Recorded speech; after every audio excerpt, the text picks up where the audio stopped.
the rest house that we rented in Baguio before we moved to US.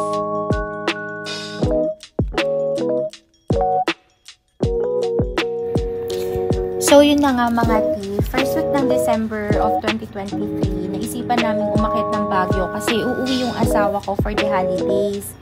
Eh, since na-try na namin tumira sa Pampanga at saka Manila, gusto naman namin ng bago. Yung malamig na hangin, pine trees, at syempre, ibang vibes naman. Excited ako, excited din yung daughter ko. Parang mini adventure. So, ayun na nga, umaga pa lang, ready na kami, as in, naka-jacket, naka-backpack, handa na for the trip. Galing pala kami na ito ng Pampanga. Tapos, yung mission namin that time is maghanap ng house rental or condo unit na i-stayan namin for 2 weeks for the holidays. Confident pa ako that time ha, feeling ko madali lang to, pero ayun na nga, hindi pala. So, yun na nga, maghapon kaming naglakad-lakad sa Baguio. Halos lahat ng lugar na pinuntahan namin. Fully booked, mga ti. Parang buong mundo, nasa Baguio na rin. Sumabay sila sa amin.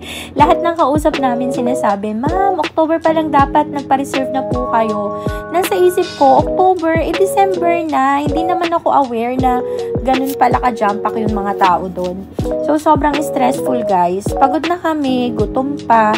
Tapos yung anak ko, halatang pagod na rin. Sabi ko, sige, uwi na lang tayo. Pero nung dumaan kami sa Burnham Park, oh my God, parang may concert. Sobrang dami talaga ng tao. Yung mga taxi, grab, pati bus, punuan. As in, good luck talaga sa pag-uwi namin. So yun, naisip na lang namin, maghanap na lang kami ng hotel. Pero guess what? Wala rin, walang vacancy as in. Kahit isang kwarto, wala, I swear. Gusto ko nang umiyak that time kasi nasa gitna kami ng daan naglalakad-lakad, pagod na pagod. Tapos sabi ng anak ko, Mama, matulog na lang tayo sa park. Doon ko naramdaman yung bigat. Parang survival mode. Tapos yun, naglakad-lakad pa kami. Maasa kami na may makikita kaming taxi o kahit anong masakyan. Tapos yun, ilang beses na kami nagtanong, naghintay. Pero wala talaga. Ayun na nga, more than an hour kaming paikot-ikot. Halos naubos na talaga yung pasensya ko, mga tea. Pero ayoko namang gumive up. Kaya yun, nag-check na lang ulit ako sa Airbnb. Nagdadasal ako that time na, Lord, sana may milagro, ganyan. And then finally, may nakita akong available na unit. Pero ito na nga, mga tea. Nasa Atok Trail siya. Medyo malayo. Pero sabi ko, okay na to, kahit saan. Basta may matulugan kami that night. So yun, solve na yung isang problem namin.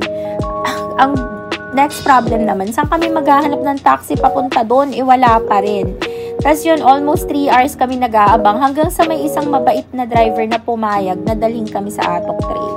Sobrang thankful ko talaga. A shoutout sa'yo, kuya, kung sino ka man. Pero habang nasa daan, biglang naging creepy kasi ang dilim talaga ng paligid. As in, walang street lights, puro puno.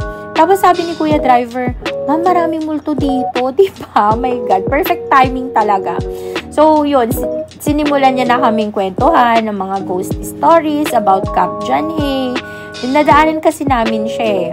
Tapos nagtitinginan lang kami ng daughter ko. Takot na takot kami pero wala nang atrasan. Bahala na talaga si Batman. Finally, dumating kami dun sa lugar. And guess what, mga tea? Mas madilim pa. Parang horror movie, mga besh. Sabi pa ni kuya nung bago kami bumaba, Ma'am, sure po ba kayo dito? Gusto ko na mag-back out pero wala na eh. Go na talaga.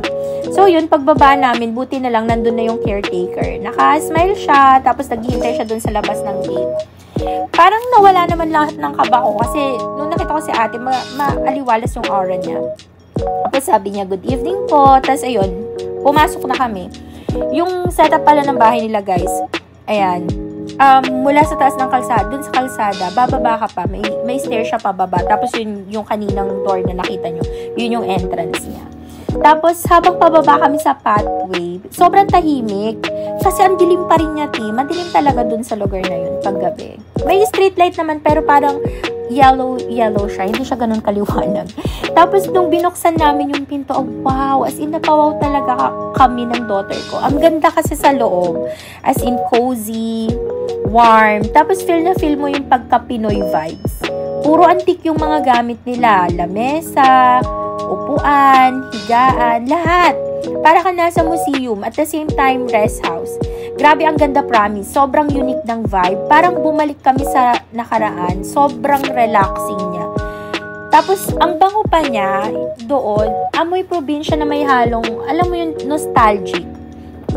Tapos, eto pa pala, as a person na sobrang arte pagdating sa banyo, sobrang linis ng CR nila doon. Ano talaga, makikita mong alaga yung place. Kahit na luma yung mga gamit sa loob. Alagang-alaga siya. Tapos, sobrang bait din nung may-ari. Hindi siya isnabera, ha. Nagte-text kami that night. Sabi pa niya, abangan ko daw yung sunrise kasi ang ganda daw. Tapos yun, kinabukasan, kahit pagod na pagod pa ako, gumising talaga ako. Tapos ginising ko yung anak ko para maabangan namin yung sunrise. Tapos yun na nga, na-amaze talaga ako kasi ang ganda. Ramdam mo yung peaceful vibes, walang ingay, tapos huni lang ng ibon yung maririnig mo. Yung kapitbahay doon, nagpapatugtog sila ng Christian song. So, ang sarap-sarap. Tapos hawak mo yung mainit na kape. Grabe, ibang klase yung feeling. By the way, yung pangalan pala nung place, Baguio Country Rest House. Baguio Country Rest House, yan. Yun yung name ng place. Ang cool kasi pwede mo siyang i-rent ng buong bahay. Tapos kung gusto mo ng privacy, yun, rent mo yung entire place. Pero pwede rin per room kung tipid mode ka. Sulit na sulit yung bayad namin kasi dalawa kami ng anak ko, less than 2,000 lang. Pero yung experience, mga grabe, priceless. Nawala lahat yung stress at saka yung pagod namin. Parang reward yun sa lahat ng challenges na pinagdaanan namin that night. So, yung marareflect ko lang dito na lesson learned talaga. Magpa-reserve ng maaga kung peak season. Kung halimbawa gusto nyo mag-rent sa ibang lugar, mag-reserve na kayo ng mas maaga. Hindi yung, kasi kailangan namin yung place by December 15. Tapos, nagpunta kami doon first week ng December. So, talagang gahol na kami sa oras. Pero kung maiipit naman kayo sa ganitong sitwasyon, laban lang mga alam mo yon, minsan yung pinaka-stressful na trip, yun pa pala yung magiging pinaka-the best na kwento mo. Adventure na may halong horror, comedy, drama, ganyan. In the end, lahat ng hirap, sobrang worth it. So, yun lang. Nagtingin-tingin kasi ako ng mga videos at saka picture dito sa phone ko. Tapos nakita ko to. Ay, oo nga, meron pala kaming Baguio trip ng anak ko. Ito yung last time na pumunta kami ng Baguio. Sobrang namimiss ko na yung Pilipinas. And kahit nandito na kami sa US, minsan nako-compare ko, maganda yung Pilipinas, mga Iba pa rin ang Pinas. Ang saya-saya sa Pinas. Ayun lang. Nagda-drama lang kasi namimiss ko talaga yung place na to. And pagbalik namin ng Pinas, for sure, babalik ako ng Baguio. Yun lang. Bye-bye!